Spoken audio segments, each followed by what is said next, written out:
Shalom jemaat Tuhan, kita berjumpa kembali dalam Bible Study Perjanjian Lama. Kita akan melanjutkan penelaahan kita akan kehidupan Yusuf yang saya beri judul kali ini Hamba yang Berkuasa. Kita akan melihat perkembangan jenjang karir Yusuf di Mesir.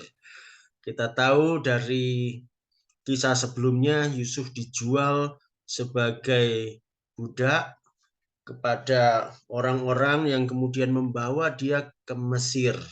Nah, kita akan melihat bagaimana kelanjutan kehidupan Yusuf di Mesir. Saudara bisa membaca kisahnya di dalam Kejadian pasal 39 sampai 41.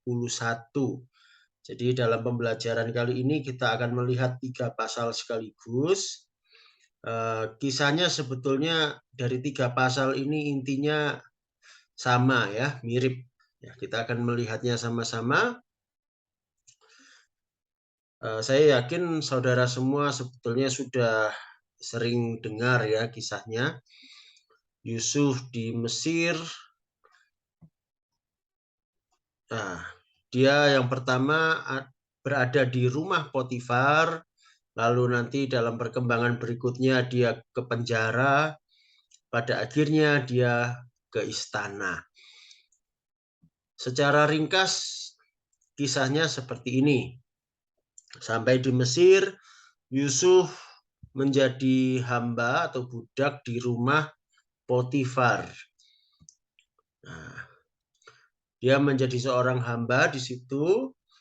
Lalu karena Yusuf ini pekerjaannya baik, ya, karakternya baik, maka Yusuf dipercaya oleh Potifar untuk menjadi pengurus rumah tangga. Jadi segala urusan rumah tangga Potifar, Yusuf yang mengatur. Kemudian muncullah godaan dari istri Potifar.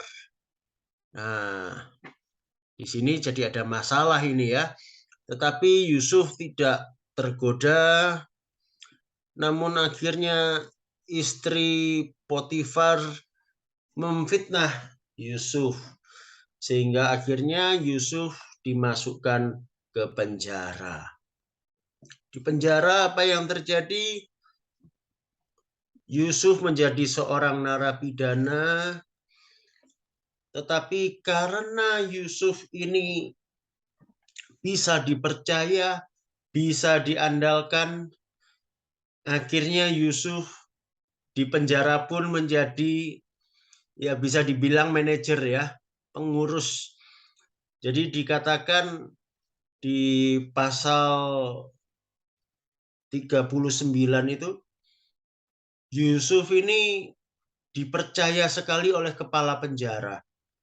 Sehingga segala urusan pekerjaan di dalam penjara itu Yusuf yang mengatur.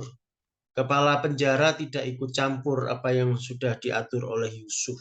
Luar biasa, narapidana tapi jadi manajernya penjara. Kemudian kalau kita baca berikutnya, rupanya Yusuf naik tingkat lagi. Karena disebutkan berikutnya Yusuf itu menjadi hamba kepala pengawal raja. Kepala pengawal Fir'aun. Yang lokasinya ya rumahnya di kompleks penjara itu. Ya, jadi naik tingkat lagi dia. Tadinya di bawah kepala penjara, sekarang di bawah kepala pengawal Fir'aun. Dan disitulah Yusuf kemudian berjumpa dengan juru minuman dan juru roti dari raja yang saat itu dipenjarakan. Nah, mereka berdua ini bermimpi, lalu Yusuf mengartikan mimpi mereka. Juru minuman raja akhirnya dikembalikan pada jabatannya, tetapi juru roti dihukum mati. Nah, kemudian terjadi peristiwa di istana di mana Fir'aun bermimpi Dan dia bingung apa arti mimpi itu. Dan tidak ada seorang pun yang bisa mengerti artinya. Lalu juru minuman Firaun ingat akan Yusuf yang telah mengartikan mimpinya dengan tepat. Maka kemudian disampaikanlah kepada Firaun dan Firaun pun memanggil Yusuf ke istana. Di sana akhirnya Yusuf bisa mengartikan mimpi Firaun dan dia pun diangkat menjadi seorang penguasa di Mesir. Dikatakan oleh Firaun sendiri yang membedakan Yusuf dengan Firaun hanyalah soal tahtanya. Segala urusan di negeri Mesir semuanya harus atas seizin Yusuf. Di sini kita melihat bagaimana seorang budak, seorang hamba, akhirnya bisa menjadi seorang penguasa. Ini kisah yang luar biasa. Nah, kita akan melihat beberapa ayat. Kita akan melihat apa yang terjadi dari pihak Tuhan, bagaimana dari pihak Yusuf, bagaimana. Bagaimana Yusuf akhirnya bisa menjadi penguasa. Yang pertama jelas semuanya di dalam rencana Tuhan. Kita lihat Kejadian 39 ayat 2, lalu ayat 21, kita melihat bagaimana Tuhan menyertai Yusuf. Ya. Kejadian 39 ayat 2 berbunyi, tetapi Tuhan menyertai Yusuf sehingga ia menjadi seorang yang selalu berhasil dalam pekerjaannya. Maka tinggallah ia di rumah tuannya orang Mesir itu. Ya. Tuhan menyertai Yusuf sehingga dia berhasil. Ayat 21. Tetapi Tuhan menyertai Yusuf dan melimpahkan kasih setianya kepadanya dan membuat Yusuf kesayangan bagi kepala penjara itu. Jadi di sini kita lihat Tuhan bekerja di balik kesuksesan Yusuf. Di situ ada tangan Tuhan yang menyertai, yang memberkati. Dari pihak Yusuf sendiri bagaimana? Yusuf ternyata adalah orang yang cakap bekerja. Kejadian 39 ayat 23 berbunyi demikian. Dan kepala penjara tidak mencampuri segala yang dipercayakannya kepada Yusuf, karena Tuhan menyertai dia dan apa yang dikerjakannya dibuat Tuhan berhasil. Perhatikan yang saya garis bawahi, apa yang dikerjakannya. Apa yang dikerjakan oleh Yusuf dibuat Tuhan berhasil. Jadi Yusuf bekerja dengan baik, maka Tuhan membuatnya berhasil. Nah, di sini kita melihat Yusuf tidak menjadi orang yang malas. Dia dalam situasi yang tidak baik. Dia dijual jadi budak, jelas itu di luar keinginannya, tentu menyakitkan, tentu membuat dia sedih. Tetapi ternyata Yusuf di tengah situasi tidak baik, tetap bersikap baik dan bekerja dengan baik. Dan Tuhan memberkati apa yang dikerjakan oleh Yusuf. Di sini kita belajar dalam keadaan apapun, kita harus melakukan yang terbaik. Kalau kita malas, kita tidak bekerja, ya jangan mengharapkan berkat Tuhan. Jadi di sini jelas ada bagiannya Yusuf, ada bagiannya Tuhan. Nah, kemudian kita bisa melihat juga bahwa Yusuf memiliki karakter yang baik. Dia hidup benar di hadapan Tuhan. Dia memelihara kebenaran. Kejadian 39 ayat 8-10 kita baca ya. Di sini kisahnya tentang Yusuf yang digoda oleh istri Potifar. Ayat 8 kita baca, tetapi Yusuf menolak dan berkata kepada istri tuannya itu, dengan bantuanku, tuanku itu tidak lagi mengatur apa yang ada di rumah ini, dan ia telah menyerahkan segala miliknya pada kekuasaanku. Bahkan di rumah ini ia tidak lebih besar kuasanya daripadaku, dan tiada yang tidak diserahkannya kepadaku selain daripada engkau, sebab engkau istrinya. Bagaimanakah mungkin aku melakukan kejahatan yang besar ini dan berbuat dosa terhadap Allah? Walaupun dari hari ke hari perempuan itu membujuk Yusuf, Yusuf tidak mendengarkan bujukannya itu untuk tidur di sisinya dan bersetubuh dengan dia. Nah, di sini kita melihat Yusuf mempertahankan kebenaran. Dia tidak tergoda untuk berbuat dosa. Walaupun kalau dia mau bisa saja dia melakukan itu. Tetapi dia memilih untuk melakukan apa yang benar.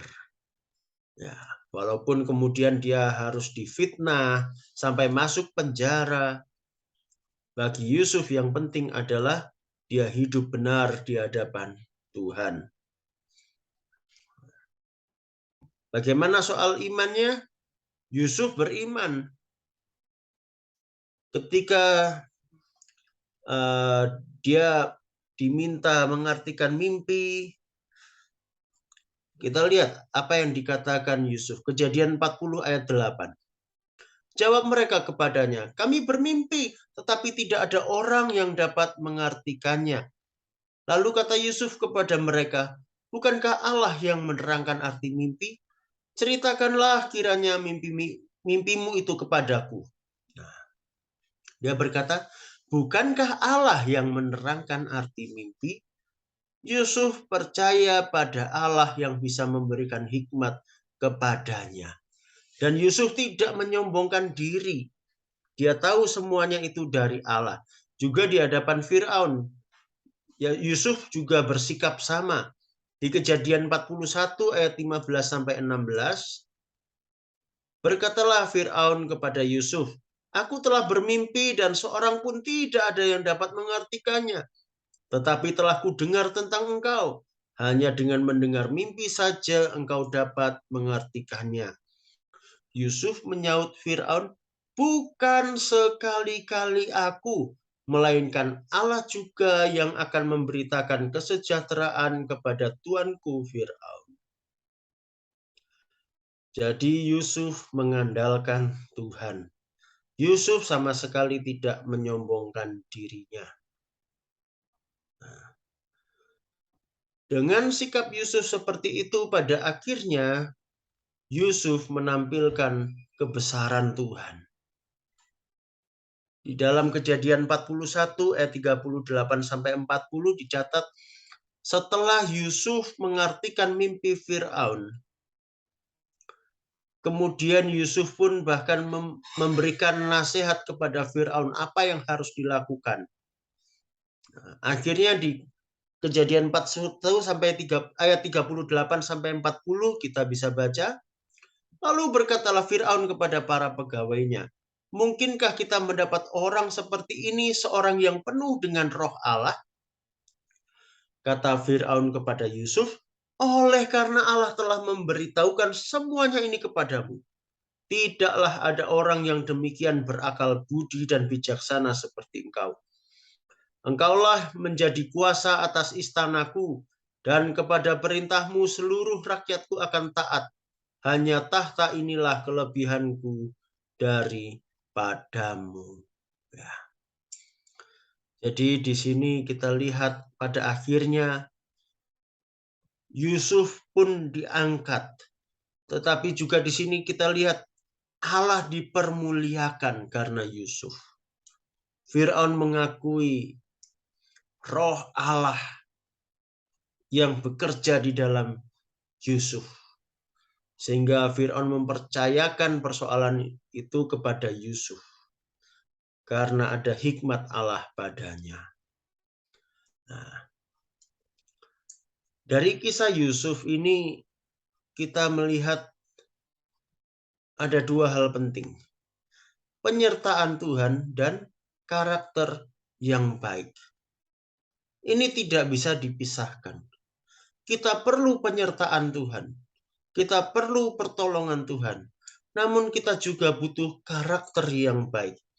Kalau kita punya semuanya, kita disertai Tuhan dan kita pun hidup dengan benar, dengan karakter yang benar, maka kita akan sukses bersama Tuhan. Bagaimana seandainya seseorang hanya memiliki salah satu? Coba kita baca Matius 5 ayat 45. Tuhan Yesus berkata, "Karena dengan demikianlah kamu menjadi anak-anak Bapamu yang di surga, yang menerbitkan matahari bagi orang yang jahat dan orang yang baik, dan menurunkan hujan bagi orang yang benar dan orang yang tidak benar." Di sini kita melihat berkat fisik, berkat kebutuhan jasmani, sebetulnya itu universal. Tuhan menyediakan untuk semua orang. Orang mau jahat, orang mau baik, orang benar atau tidak benar, matahari tetap terbit. Hujan tetap turun bagi mereka, apalagi orang yang baik, orang yang rajin. Seumpama ada orang punya karakter yang baik, orang yang rajin bekerja, bisa sukses tanpa penyertaan Tuhan? Bisa. Tetapi dia tidak sukses bersama Tuhan. Pada akhirnya setelah dia meninggalkan dunia ini, kemana dia? Dia hilang, dia binasa. Tetapi selama di dunia bisa sukses? Bisa. Asalkan dia karakternya baik. Nah, tapi kan kita tidak mau begitu. Apakah kita hanya mau sukses di dunia? Tentu tidak. Maka kita perlu berjalan bersama Tuhan. Kita perlu penyertaan Tuhan. Nah, bagaimana kalau sebaliknya? Disertai Tuhan, tetapi karakternya tidak baik. Matius 7 ayat 22 sampai 23. Pada hari terakhir banyak orang akan berseru kepadaku, "Tuhan, Tuhan, bukankah kami bernubuat demi namamu dan mengusir setan demi namamu dan mengadakan banyak mujizat demi namamu juga?" Pada waktu itulah aku akan berterus terang kepada mereka dan berkata, "Aku tidak pernah mengenal kamu. Enyahlah daripadaku, kamu sekalian pembuat kejahatan." Nah, kita lihat di sini. Orang yang dimaksudkan Tuhan di sini dikatakan mengusir setan demi nama Tuhan, mengadakan banyak mujizat demi nama Tuhan. Ini orang yang disertai Tuhan. Orang yang diurapi Tuhan. Tetapi rupanya ini orang-orang yang karakternya tidak baik, yang tidak sungguh-sungguh takut akan Tuhan. Dan dikatakan Tuhan berkata, "Aku tidak pernah mengenal kamu. Hanyalah daripadaku kamu sekalian pembuat kejahatan." Disertai Tuhan, diberkati Tuhan, tetapi kalau kita hidup tidak baik, itu pun sia-sia. Jadi penyertaan Tuhan dan karakter yang baik tidak boleh dipisahkan. Semuanya harus menjadi bagian dari hidup kita kalau kita mau sukses bersama Tuhan, baik di bumi maupun nanti ketika kita sudah meninggalkan bumi ini, kita bersama Tuhan di rumah Bapa.